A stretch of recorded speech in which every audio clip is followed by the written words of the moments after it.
জয়দীপের গল্পের আসরে সকল শ্রোতা বন্ধুদের স্বাগত।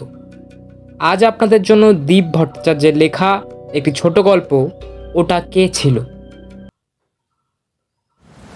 শ্রাবণের বৃষ্টিমুখর একটা সন্ধে, আমরা কয়েকজন নিধু কাকার চায়ের দোকানে আড্ডা দিচ্ছি। বাইরে ঝমঝম শব্দে বৃষ্টি পড়ছে। আজ আমাদের আড্ডায় পাড়ার কপিল কাকাও উপস্থিত।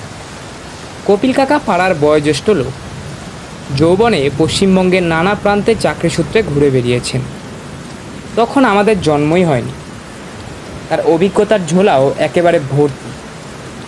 মাস ছয়েক হলো আপাতত সব কাজ থেকে অবসর নিয়ে গ্রামে পাকাপাকিভাবে বসেছেন। মাঝে মধ্যেই সন্ধেবেলা তিনি আমাদের এই চায়ের থেকে আসেন এবং নানা অভিজ্ঞতার গল্প শোনান আমাদের। আজ বিকেল থেকে আকাশ কালো করে বৃষ্টি নেমেছে। এমন সন্ধ্যায় আমরা কপিল কাকাকে মুড়ে বসে ভূতের গল্প শোনার বায়না জুড়লুম। আমরা বলতে আমি, নেপাল, পল্টু আর নিধু কাকা নিজেও। এই বৃষ্টিতে কোনো খদ্দের আসবে না দেখে নিধু কাকা আমাদের থেকে বসে গল্প শুনতে বসেছে। কপিল কাকা মাটির ভারে একটা চুমুক দিয়ে বলল, নিশ্চয়ই শোনাবো, তবে তার আগে বল, ভূত বলতে তোরা কি বুঝিস? আমাদের মধ্য থেকে নেপাল হুট করে বলে উঠল, ওই তো, ভূত হলো যারা মানুষদের রাতের বেলা ভয় দেখায়, ঘাড়ে চেপে বসে, তারপর ঘাড় মটকে দেয়, এই তো হলো ভূত। কপিল কাকা একটু হাসলো, তারপর বলল, আমি আজকে তোদের যে গল্প শোনাবো সেই গল্প শুনলে তোদের এই প্রচলিত ধারণা বদলে যাবে। আমরা সবাই একসাথে বলে উঠলাম, হোক হোক, তবে হোক। হ্যাঁ হ্যাঁ হোক।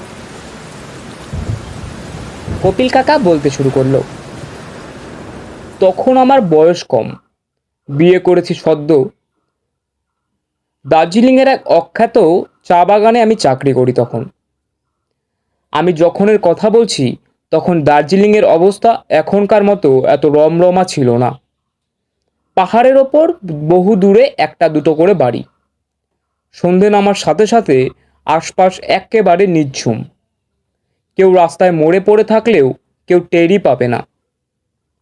এমন একটা জায়গায় তখন থাকতাম আমি। হঠাৎ একদিন সন্ধ্যের পর থেকে আমার স্ত্রীর ধুম জ্বর।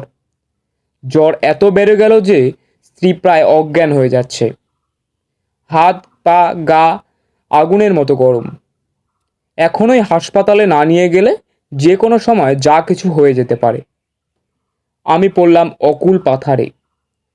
আমার একমাত্র অফিস কলিগ ও বন্ধুকে ফোন করে জানতে পারলাম রাতের বেলায় কিচ্ছু করবার নেই, গাড়ি বা অ্যাম্বুলেন্স ভোরের আগে আসবে না, রাতটুকু কোনো রকমে কাটাতেই হবে। ভোরে সে নিজেই গাড়ি নিয়ে চলে আসবে। অগত্যা, কি আর করার আছে।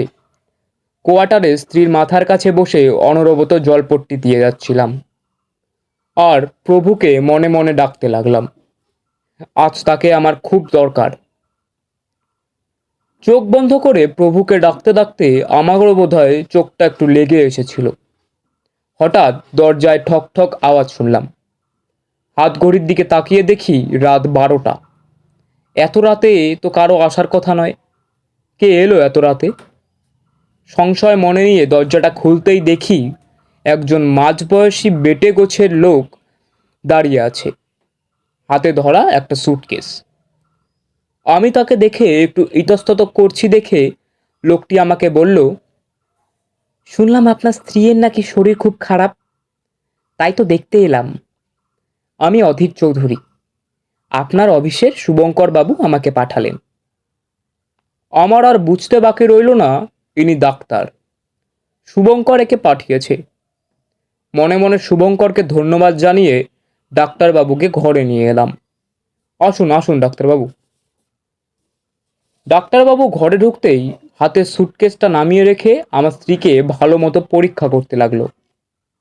তারপর স্যুটকেস খুলে কী সব ওষুধ এবং একটা ইঞ্জেকশন দিল স্ত্রীকে। তারপর আমার দিকে তাকিয়ে বলল, চিন্তার কিছু নেই, ও এখন আরামে ঘুমাবে, সকালের মধ্যে ঠিক হয়ে যাবে। আর এই ওষুধগুলো খাওয়ার পর 2 দিন নিয়ম করে ওকে খাইয়ে দেবেন। তাহলে আমি এখন আসি। ধন্যবাদ ডাক্তারবাবু। কি বলে যে আপনাকে ধন্যবাদ জানাবো। অনেক বড় বিপদ থেকে রক্ষা করলেন। তা আপনাকে কত ফিস দিতে হবে? ওসব নিয়ে আপনাকে ভাবতে হবে না। আপনার বন্ধু আমাকে ফিস দিয়ে দিয়েছে। তাহলে আমি এখন আসি। বলে হন হন করে ডাক্তারবাবু ঘর থেকে বেরিয়ে গেলেন। সত্যি ভোরের দিকে আমার স্ত্রীর জ্বর কমে এলো। তবে অবাক হলাম সকালে যখন শুভঙ্কর গাড়ি নিয়ে আমার কোয়ার্টারের সামনে এসে দাঁড়িয়ে হাঁকডাক শুরু করলো। আমি তো একেবারে হতবাক। ব্যাপার কি? শুভঙ্করকে কাল রাতের সব কথা খুলে বলতেই ও আমার থেকেও বেশি অবাক হয়ে গেল। আমি আমি কখন ডাক্তার পাঠালাম? আর এই অঞ্চলে তো কোনো ডাক্তার আছে বলেই আমি জানি না। আমার মাথাটা কেমন জানি গোলমেলে হয়ে গেল। তবে কালকের ওই ডাক্তারবাবু কে ছিলেন? শুনছিলেন দীপ ভট্টাচার্যের লেখা একটি ছোট গল্প, ওটা কে ছিল।